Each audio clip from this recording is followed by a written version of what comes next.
Hello, and welcome back to another episode of the Self-Driven Pleasure Podcast, a podcast to help you unlock your deepest love and pleasure potential for an orgasmic life. Hi, I'm Trisha, your favorite one-of-a-kind host. I'm a self-love and pleasure coach, educator, content creator, pleasure toy reviewer, and so much more than that. So welcome to season 2, episode 5, which will be all about kink. And I've got a guest speaker here with me today. So this is Priestess Vanessa, and she is really good all about kink. So I will hand over to her so she can introduce herself to you. Welcome to the podcast, Vanessa. Well, yes, I am welcomed. I am totally here. So yes, Priestess Vanessa is the best way you're going to find me online. And the reason for this is I regard my role as more priestessing for what I do for people. I help them get through their what I call icks. It's the best way to call it. Get through their icks to get onto the other side, which is desire. Because that's where a lot of this unfolding, especially in the kink realm, you may have an ick, and then all of a sudden you realize, oh, that's actually not an ick, it's a kink. So, yeah, that's where I come in and I help in that journey. And ultimately, it's a self-love, self-pleasure, intimacy, self-intimacy, and, of course, intimacy with other journey around that. Awesome. I've got one starter question that I ask all my guest speakers. Can you tell us one amazing thing about yourself? Well, I'm going to do two. Go for it. I'm special like that. No. All right. My first one's going to be physical because I do honor this beautiful, marvelous, nearly 45 vessel of mine and my boobies. I love my boobies. Believe me, there's a whole episode I could do on boobies. So I love my breasts, so physical and non-physical. I love that. Well, how can I say this? I see the cosmic joke of life, and I love to play in it, and I don't get too offended by much. So I like how I can see the overall picture, the big picture, and zoom out, not just be stuck in the everyday and mundane. That's what and just being able to give that gift to others and of course myself. So yeah. I love this. Is amazing. I love that. Thank you for sharing that with us. All right, let's talk about kink. I would think let's start with a simple question. What is kink? Oh, I came prepared. I had to condense this answer because I could go on. So, right, I'm going to give you a little bit of a spiel, what I call it. Guys, kink basically refers to any unconventional sexual practices, fantasies, or concepts that fall outside traditional, and quotation marks, sexual behavior. So this can range from like role playing to latex fetishes, anything you're wearing, specific outfits, to including BDSM. It's all about personal expression, exploring different facets of your and other people's sexuality. And the key is, this is really key, is it's always definitely consensual, safe, and the big one here, based on mutual respect, because a lot of kink, of course, is done with others here. It's, of course, very, very diverse. It's a very, very diverse and unique aspect of human sexuality, and that's why I so fucking love it. Pardon my swearing, I'm swearing, but it's fucking awesome. Kink lover here too, so I'm loving it. In regards to kink, so you've just mentioned BDSM and fetishes in there as well. So I do sometimes get the questions from followers and clients as well when I start talking about kink. Oh, you mean BDSM? Oh, no, you mean fetishes. And can you explain the differences in there? Oh, happily. Oh my God. One of my little, bugbears when people use kink / BDSM. I'm like, okay, kink's the umbrella term. Think of an umbrella. Kink's the big umbrella, and under that umbrella is a lot. Because I'm going to say this, you're going to have to Google what a Venn diagram is for those who don't know. So VENN diagram. And think of it as 3 circles. You've got kink, you got BDSM, and you got fetish. Now, you're probably like, why are they all separated? Well, kink, you can have people that call themselves kinksters and they do a lot of stuff, but they don't fall into the BDSM realm. They don't fall into the fetish realm. Then you've got the fetishists. They are definitely kinksters. However, they do not do any BDSM. Then you got the BDSM people. They may fall into a little bit of the other two, or especially the kinkster realm.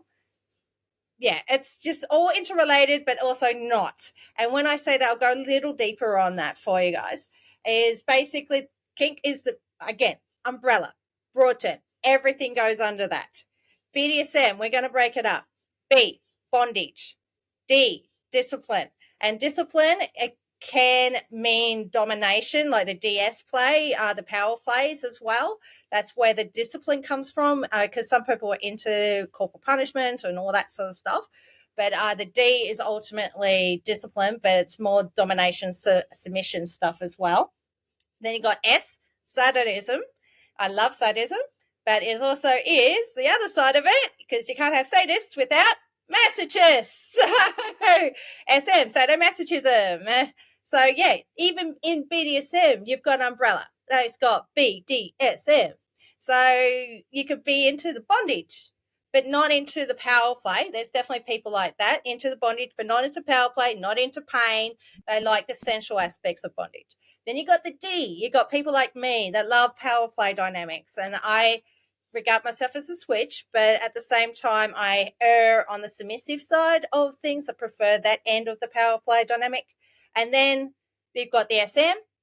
Again, I'm a switch in that. Not everyone is. Some people like to inflict the pain. Other people enjoy receiving the pain. So it depends which side. And that's where the sadism masochism comes from. And then, last but not least, cannot forget the fetishes. Everyone knows good old foot fetish, but also latex. There's lingerie. There's heels. There's every single body part on a woman is fetishized. Armpits, boobs, nipples, hair, you name the body part. That's fetishized.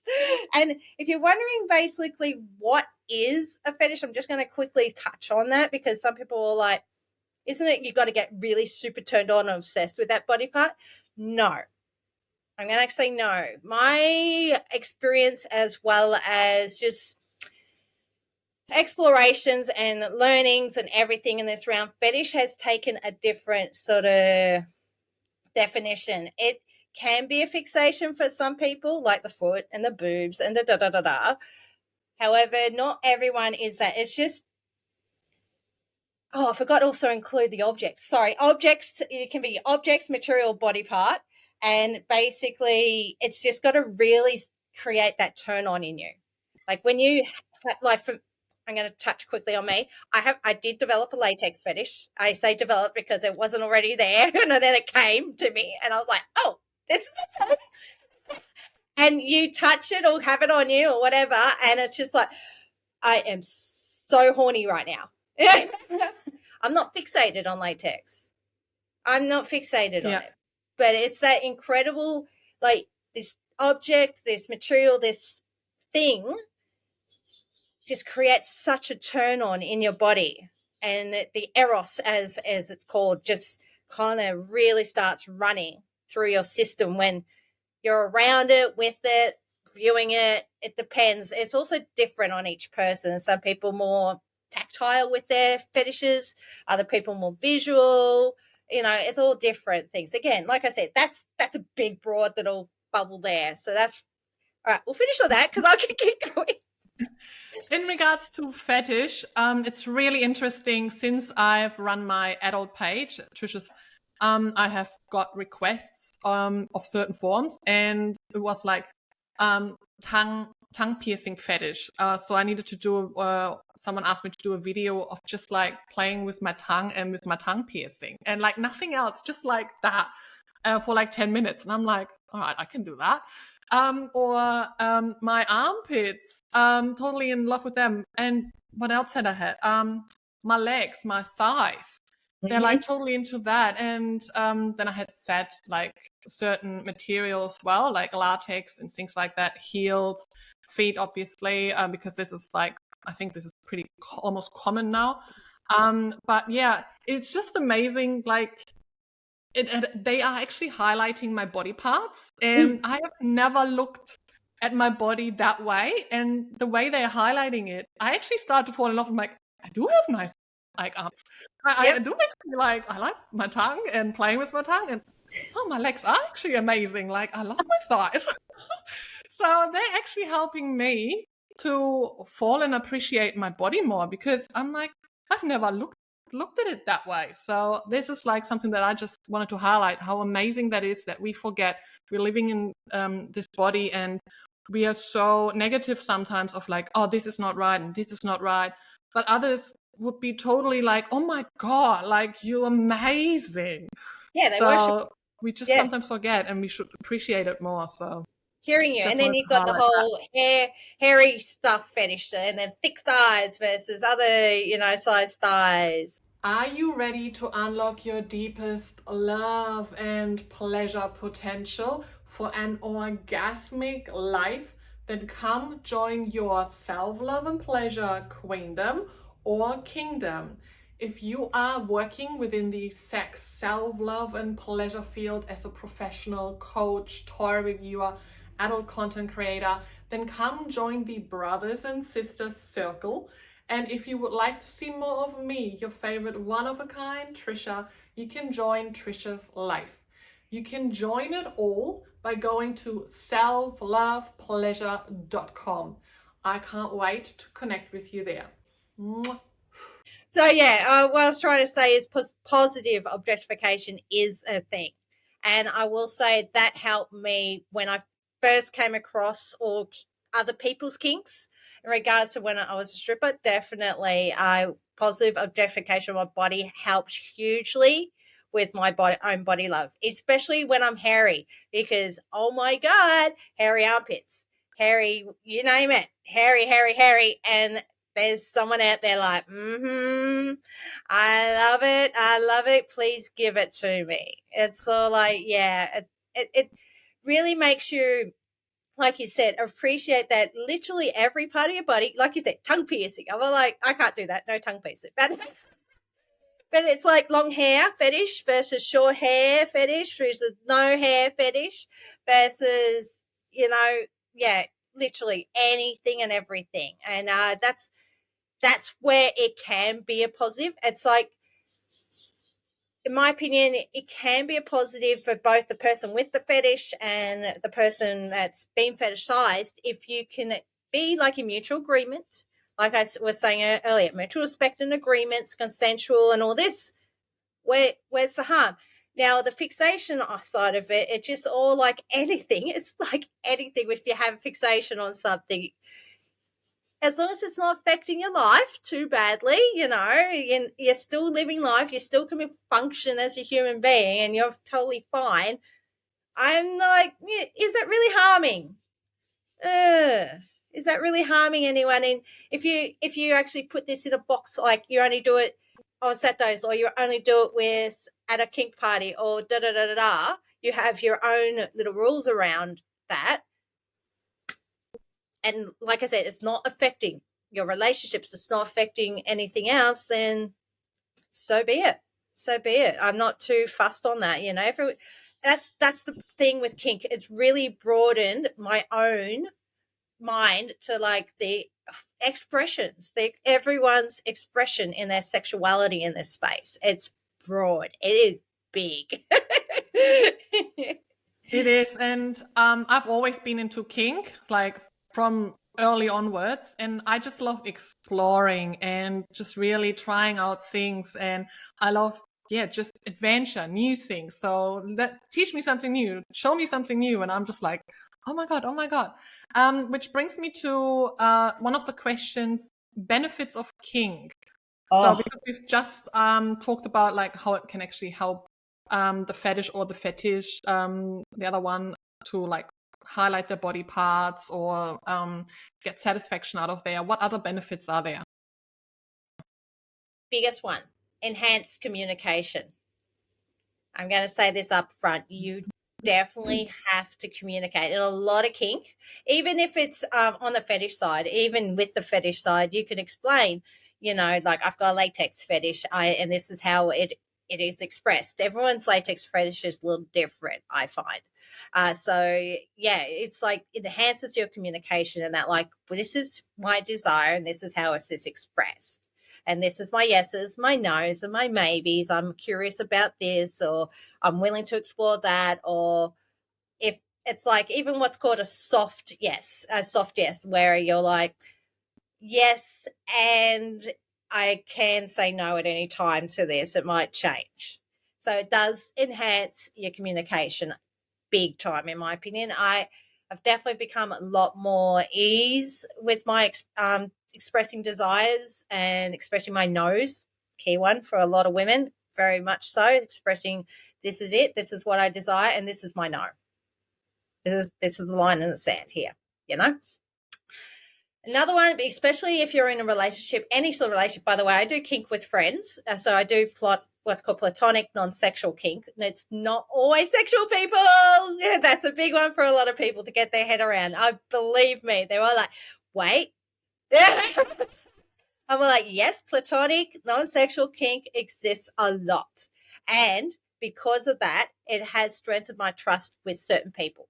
When I do bondage, if I do any sort of bondage, especially rope and specifically shibari, that one, because you can do bondage with like different things, handcuffs, you've got your rope bondage, which is shibari, you've got find something to bondage yourself with. Basically, it's literally cling wrap, you know, whatever. So it's a case of, yeah, bondage can be a broad range, including mental bondage. You can do what's called psychological kink and do mental bondage and everything. So yeah, there's a broad range even in that, but it strengthens trust. Even in a friendship capacity, hugely strengthens trust. Another one for me, I love this. This is why I say non-sexual kink, platonic kink is something to potentially explore and see for people's things. Stress relief. Oh, hell yes. Oh, my God, yes. Do not underestimate a good spanking. Do not underestimate a good spanking just to release the stress. Either as the sadist doing the spanking or as the masochist to receive the spanking. Believe me, I've been on both sides.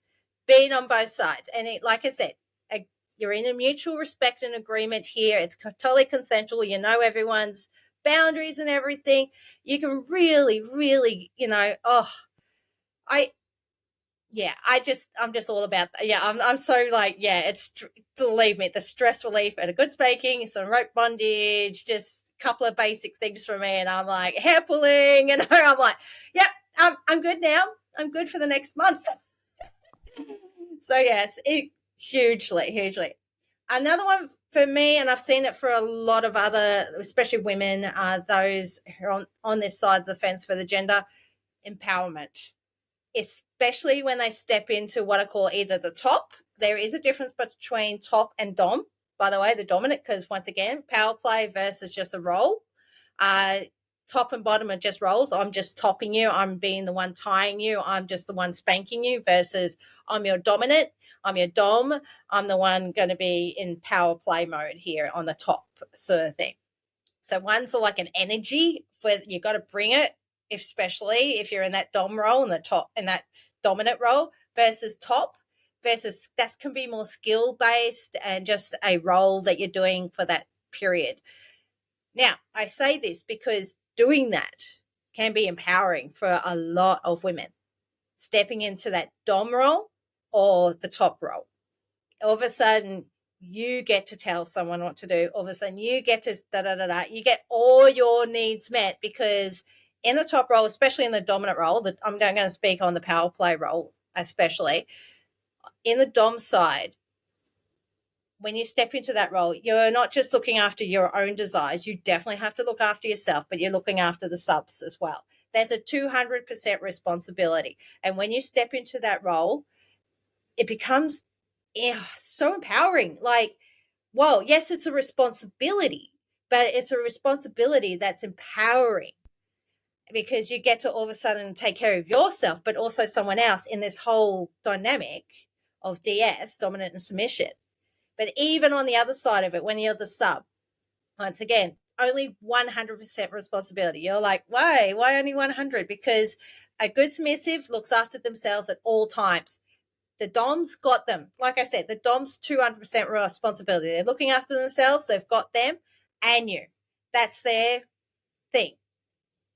They're in, like, think of it like as a bubble. Like they've got you and them in the bubble as the dominant. You, the submissive, have got yourself in your own bubble. You need to stay there. Don't go into your people pleasing. Don't go into your fawning, hence the empowerment. None of that. Think selfish. That's the best word to describe it. Think self. Think what's happening every moment with the self. And that can be empowering for a lot of people. Like, holy crap, I get to look after just me right now. And it's all about, wow, in the sub role. But, and so, yeah, I'll stop there. I can keep going. Okay, keep going. Along all this, there ties into improved mental health. Definitely for a lot of people, myself included, mental health can be a thing. And stepping into these roles, stepping into these energies, stepping into these skills, even just learning skills of like Sabari, of learning how to do wax play and just anything on that, just building up your skill base can improve your mental health because all of a sudden you're learning something new. You're challenging yourself. You're giving yourself purpose. You're giving yourself that. Yeah, it's just, I've just seen how it can, yeah. A lot of self-growth in that as well, because you're learning Yes. something new about yourself or about the other person, the communication, like it's just growth. And stepping outside of our comfort zone is where the magic happens. So, and you sometimes discover pleasure. You're like, oh my God, like I did not know that. Like, here we are, something new. Exactly. And that's how can that not improve your mental health? It's like, it mixes into the other things of stress relief and all this other stuff as well. But at the same time, anyone who's got anxious energy or has anxiety disorders or anything like that, I cannot relate. I can relate. And yes, because it gives me a focus, and even ADHD and anyone like that gives you a focus. Neurodivergent people love kink. Autistic people are definitely drawn to kink because they don't have to guess. There's no guesswork here. Remember my first one, improved communication. There's no guesswork. You don't have to guess people's motives. You don't have to guess anything. You have to talk it. You have to say it. You have to communicate it in your physicality, your body, not just your voice, because sometimes you can't communicate with your voice. You're gagged. There's something in your mouth, Vanessa. So, yeah. I just cannot speak more than that. That one is actually, I finished on that one because it kind of puts all the others pieces together to say, hey, yeah, it can improve people's mental health. And it can be very therapeutic in that way. It's not, definitely disclaimer, but always do. Kink is not therapy. Boo, boo, boo, boo. It's like kink is not therapy. However, there can be therapeutic benefits. There's a difference. Kink is not therapy. Do not go into it thinking it's therapy. It's going to cure everything, cure your daddy issues, cure your mummy issues, cure, whatever you're doing. But you can use it as a therapeutic aspect or modality to work through various things, because I definitely have had that. I've definitely had improved mental health in that. Yeah. I have, because I'm a switch, but I am more submissive towards men. And I just love that change because I'm so independent in life. I'm a single mom running my own business. Like I'm just so in my doing and being in charge all the time. And then this is then the moment where I can be just the opposite. Like I'm not in charge here. Please, let's do it the other way around. You're in control. And it's just so like you said with the spanking, like you get that, receive that, and you're like, hey, I'm good for a month. Having that moment is for me like, wow, okay, I'm good again. Now I'm back in charge. So now let's rock it again. It's just like a reset or like recharge for me. A moment of like, I can switch off. I'm not right now in control. I don't need to look after you as well. Like now, like you said, you have got the 200. I'm just looking after myself Yeah. as a sub in my own space, and that's it. Yes, even like I'm just going to touch on the DS side just quickly because that's also another aspect is literally you don't necessarily have to do spanking or anything. There's some DS play I've done where with of course agreements and everything like that, where it's literally that person's telling me how to dress, what makeup sort of wear, what a hairstyle I'm going to present in. This is basically what we're going to do through the scene, and and it's very simple. It can be very simple. It can be like that. My whole scene is you tell me what to wear, what to, put my makeup on, how to wear my hair, how to present myself, do what's called postures. There's kink, submissive or kink postures, and go through a couple of them. I'm going to say it's kind of like guided breath work in a way. Yes, and they tell me how to breathe even. And that, just like you said, can be very potent for anyone. I'm not going to say both genders, any gender on this, just to be out, like I said, 100% in their being, and they just need to follow the commands of the Dom, follow that guidance of the Dom, and they don't have to, like I said, don't have to think about anything else because the Dom's got them. And it's like, oh my God, how relieving.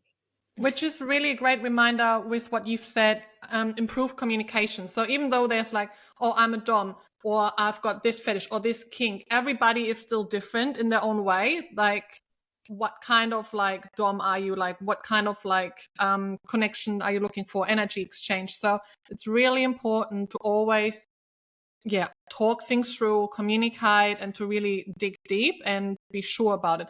Which reminds me of one question that I want to ask you is red flags. So, because like, for example, I'm out dating again. When I was younger, I've really fallen for the red flags. Like I'm a dom, and well, that was not a dom. It was Yeah. just someone who wanted to like control and be in charge and basically abuse. So I've learned my lessons there. But yeah, I just thought because it's really important, because maybe some listeners are like, okay, so how can I now differentiate, or what are red flags of like, you're probably not really a dom, you just want to like, control. Yeah. So my big one is the fake DOMs, as they call as it's called out online, and the fake DOMs are the ones that get in your inbox, get in your wherever, and go submit for me, slut. And I was like, we have no agreements on that. I'm not your submissive just because you're a dom. Now this is the other side of things. There's a saying out there that kind of irks me because it's true but not true. Some people go, submissive has all the power. No, that's actually a red flag. It's a little bit of an orange flag. It's a little bit of an orange flag, like, submissive doesn't have all the power. Are they going to be too bratty to me? Look, bratting's fine if it's consensual and agreed upon.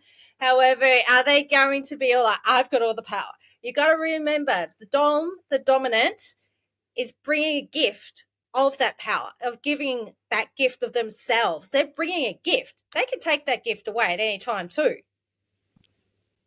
They have the power to remove themselves from a dynamic anytime. We've got to remember that. And so any submissives, it's red flags on both sides, by the way, people. This is what I'm talking about. There's not just all the submissives were innocent and no, there have been submissives that are red flags just as much as DOMs. And the similarities are no limits. Anyone who says, I don't have any limits. Okay, orange flag, I will dive deeper with the person. Is it because they're new and they haven't got a lot of experience yet? So they haven't really fleshed out their limits. But then my go-to with that is and it's my little dark sense of humor, is all like, oh, you don't have any limits. All right, can I just put you in the middle on my driver? I'm going to run you over with my car now. Let's see how that works. They're like, oh, and I'm like, or else I'll go, put your hand out. I'm going to get a hammer and I'm going to smash your hand. Yeah, you have limits. You actually have a limit. So, yeah, I will dive deeper sometimes. It will be an orange to red sort of thing flag when someone says no limits, especially on the sub side. As a sub for DOMs, when DOMs say, oh, no limits and stuff, they either want you to have no limits or they have no limits, oh, that's like a little, yeah, it's like be cautious. Just again, be cautious. It could be, once again, they could be a new dom, just exploring again, don't realize they have limits. But if they're not, there's someone that's sitting there got 20 years experience, 15 years experience. They say, I've been doing it, since I was 18, da. Another red flag on the dom side is, and this is especially for younger people, is they're like a 25-year-old and they've got 10 years experience. I'm like, you're 25, you've got 10. Hang on, mathing is not mathing here. I'm like, okay. But again, on the older end of the spectrum, you've got 45 plus, you've got men or whoever. Unfortunately, it's going to be mostly men who are older, and you see they're always playing with someone who's under a certain age. I'm like, check their history. Check their history. You've got to know who their previous play partners have been, or if they've got any what's their background. And if they don't, if they're a new dom and stuff, that's okay. There's no biggie to that. And especially if you're experienced submissive, you can really be potent, hence the priestess tag. You can be really potent in your initiating of that person into their dominance. Sometimes being an experienced submissive working with a new dom can be very, very potent because it allows you to go back to basics, allows you to really go back to basics and start to really build and go slow. And that's the other red flag. They go too fast. If they're like, all right, we're going to meet at my place and da, and you've just been chatting online. I'm like, hang on. Or you've been chatting online, you meet at a coffee shop, and then they propose at the coffee shop very secretly, my place is down the road. Okay, if that's within your risk thing, okay, fair enough. But at the same time, I'm a bit cautious. When it's proposed too quickly. Even myself, I will be big time when I meet people. I'm just looking for what I call kink playmates, and that can be non-sexual or sexual. Again, remember, I do the gamut, whole range there. And I go meet and greet, then we step away. I don't propose anything from there. And we might do what I call the meet and greet, the meet a couple of times before I propose we do something, even as simple as doing a cuddle or just something, just simple. Keep it simple. And if for those who are going to touch on this, Google it, 3-minute game. Google, it's either under one or two banners. It's either under will of consent. Some people know it under the will of consent. I know it under somatic consent. Both of those, they both play it. Slightly different on the somatic consent side. However, either Google will of consent 3-minute game or somatic consent 3-minute game. Practice that. That is definitely a green flag. So it goes, I'll do that, and they don't go straight into a full scene. So yeah, there's the red flags.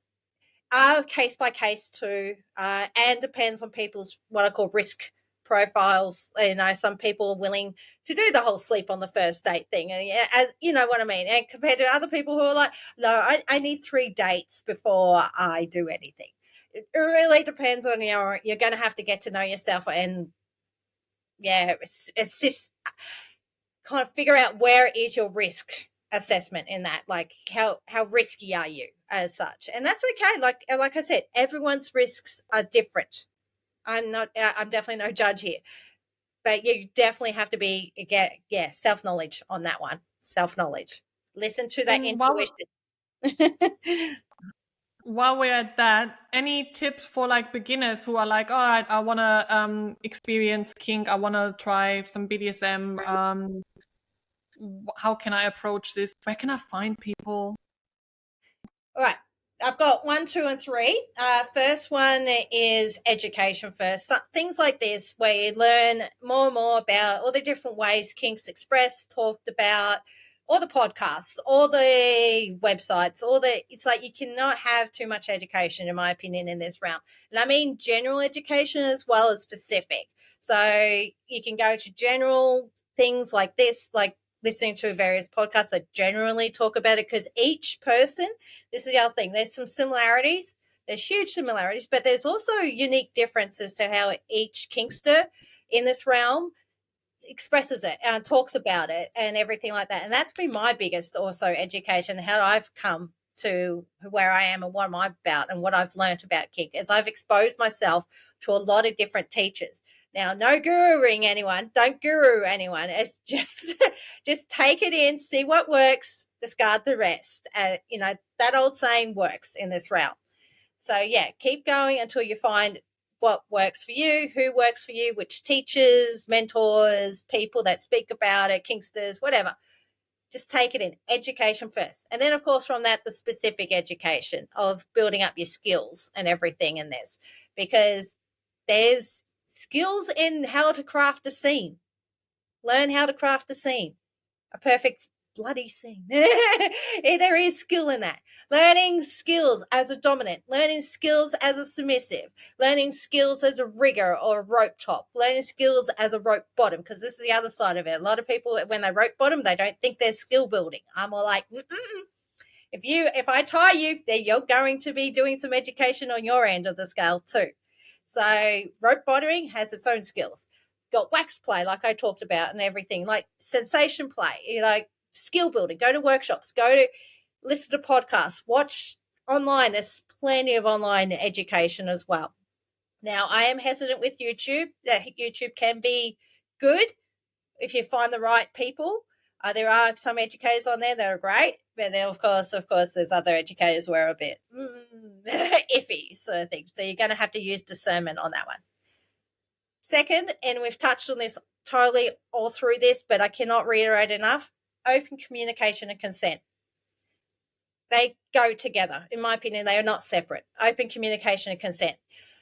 You've got to talk it through, people. There is no skipping the talk. You've got to sit down, find out the yeses, the nos, the maybes. And when I say maybes, they can be like I call it the soft yeses, as I spoke about earlier, where you're curious about it and have every right to pull out and say no if it's not working for you. Or you can be a maybe, as in not right now, we'll do it later. Or just maybe, as in I want to explore it in a specific way or something like that. So, yeah, explore that, your yeses and your nos and your maybes. And definitely keep it open communication. That's the big one. And the consent thing is ongoing. Do not assume consent always is the same, even if you're in a committed relationship. Cannot say this enough. Oh, my gosh. There's assumptions and expectations. Throw them out the window, please. There's the window, throw them out. Because you need to check in every time you're about to do a scene. So that's part of what I call the pre-scene setup. Like I said, scene crafting. It's the whole thing. Check in, because I know for me, I've got a lot of different desires and they change throughout the month, throughout the day, whoever the person is too, depending on context of the relationship. And last but not least is my big one, and this is a very somatic one, you could say. Start slow. I'm going to repeat that 3 times because I cannot reiterate this enough. Because sub frenzy is a thing, dom frenzy is a thing. You start and you just love it. I get it. I've been there. But please start slow, one thing at a time. Explore, even if it's just sensation play or what's called sensation deprivation, where you're literally just having a blindfold on.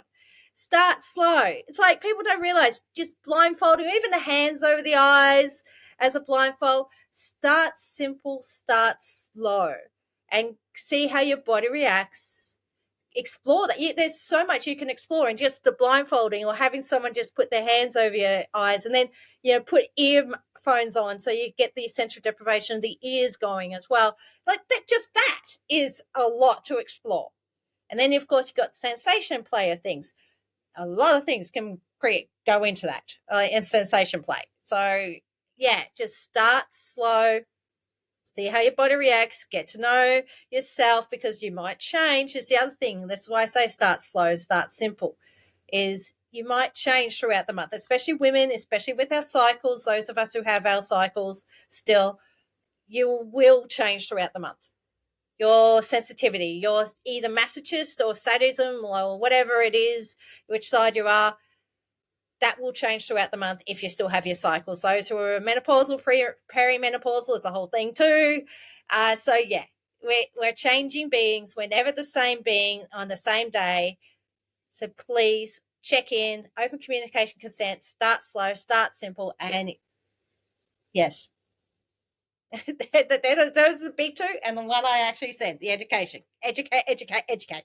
Love the points. Some really, really amazing points. And I've had clients or like followers like, oh, I want to get into the kink, or I want to spice things up with my partner. And then they're going straight into like, let's do the spanking, let's do this and that. And I'm just like, like start slow, take away like, I don't know, side, use different, play with the senses, like start with something slow and communicate, check in with each other. You really need to communicate what you like, what you don't like. And there are obviously also like erotic blueprints, tests, and BDSM tests, etc., that you can also do at some stage. But yeah, as you said, education, communication, start slow. Really amazing points for everyone listening who's curious about kink. When people want to work with you, where can they find you? Definitely Instagram's my go-to, and everything else comes from that. So Instagram is Priestess. That's what I want you saying. I wanted to be your yes. I wanted to be a full body yes. So yes, Priestess. Yeah. I want you to be in your pleasure. So yes, Priestess. So yes, Priestess there. I have a Telegram also, which is a little bit, of course, able to be a little bit more broad with what I could share there and everything. And that you can also find under Yes Priestess. So the Instagram will send you there. I'm on Facebook too. So again, facebook.com, the Yes Priestess, or Facebook Priestess Vanessa. Either, those two both link you. And then I've got my Facebook group. It's just I don't do TikTok though. I'm refusing to do TikTok. I don't think TikTok is really well in this regards, in that niche. Unfortunately, TikTok is a thing. Unfortunately, a lot of people who do TikTok get banned. So I have decided not to. Yeah, there goes a lot of work into it, and then it's just going to get taken down. It's just frustrating. I've been there. It's not nice. Yeah, hence the, even though I've got the Instagram, I've got the Telegram as backup. So Maybe I should start Telegram too. Is there a book recommendation for anyone? Hell yes. Hell yes. All right. I had to think because there was like 3. Well, like, which one? No, how dare you make me choose? You can give us 3 too if you like. Oh, yeah, I can give you the 3. Oh, thank God. Okay. Because I actually was like, oh my God, how do I choose between these 3? But they are good. All 3 books are great on this. First one, Orgasmic Blueprint by Matthias Sheshwick. I can never say his last name. Mm-hmm.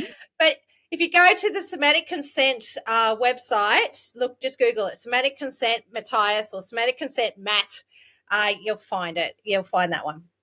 The next one, I love this one, and it's really potent. Existential Kink, Unmask Your Shadow and Embrace Your Power by Caroline Elliott. That one will make you think about things differently, and it was really, really good. And then, last but not least, is another favorite I came across, Playing Well with Others. I love that. I love that title. Sorry. Your field guide to discovering, exploring, and navigating the kink, leather, and BDSM communities by Lee Harrington and Moletta Williams-Hass. So just Lee Harrington, Playing Well with Others. You'll find the book on Amazon easily.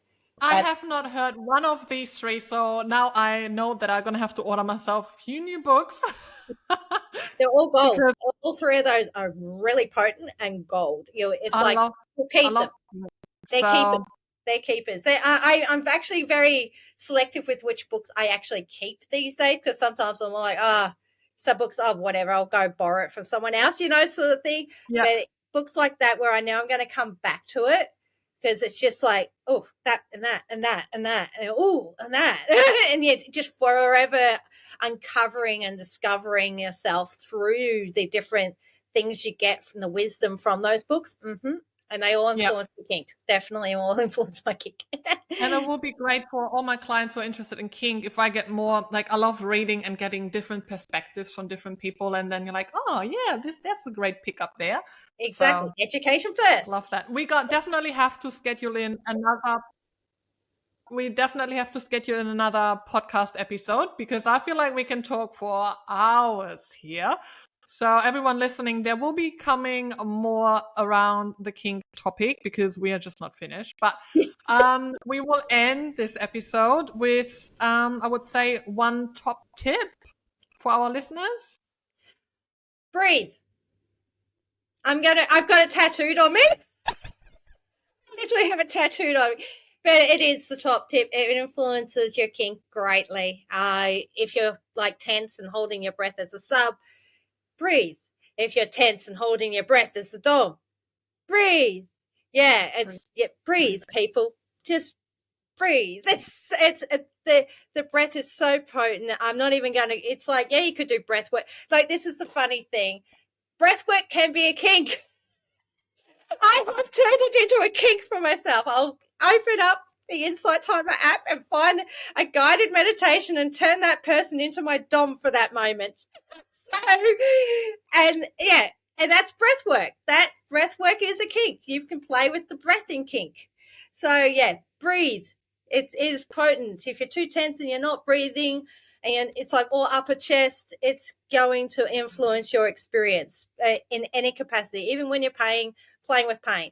Even those who don't want to play with pain, there's plenty of people that don't. We're sensualists, we're sensual doms, you're sensual kinksters.